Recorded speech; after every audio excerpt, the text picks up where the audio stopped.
بھاڑ میں جائیں لوگ، جب مجھے ضرورت ہوتی ہے تب لوگ کہاں ہوتے ہیں؟ جب میرے اوپر مشکل وقت ہوتا ہے، مجھے کسی کندھے کی ضرورت ہوتی ہے، تب لوگ کدھر ہوتے ہیں؟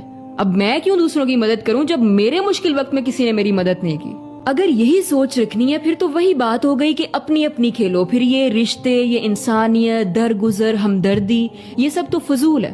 اپنی اپنی عبادت کرنا، اپنے اپنے گھر پہ فوکس کرنا، یہ خود غرضی اور مطلب پرستی نہیں تو اور کیا ہے؟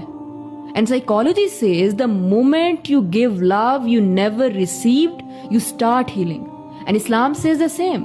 We are not here just to survive. We are here to serve, to spread the positivity, to listen, to lift others. Not for people's approval, but for Allah's reward.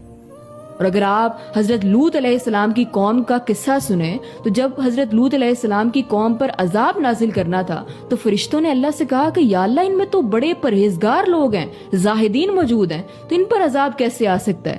تو اللہ نے کہا کہ پہلے ان زاہدین پر عذاب نازل کرو، کیونکہ یہ وہ لوگ تھے جو اپنی اپنی کھیل رہے تھے، جن کے سامنے برائی ہوتی تھی تو روکتے نہیں تھے، نیکی کا حکم نہیں دیتے تھے۔ اگر ہمیں کسی کا کندھا نہیں ملا تو ہم نے دوسروں کے لیے کندھا بننا ہے، دوسروں کے لیے مرہم بننا ہے، دوسروں کے مشکل وقت میں ان کا ساتھ دینا ہے۔ کیونکہ دنیا کے لحاظ سے تو ہو سکتا ہے کہ آپ یہ سوچیں کہ میں تو پھر لاس میں رہا، یعنی مجھے جب ضرورت تھی کسی کندھے کی، کسی ہمدردی کی، کسی مرہم کی، کسی کے وقت کی، کسی کی سپورٹ کی، تو مجھے تو کسی نے سپورٹ نہیں کیا، تو میں تو لاس میں رہا۔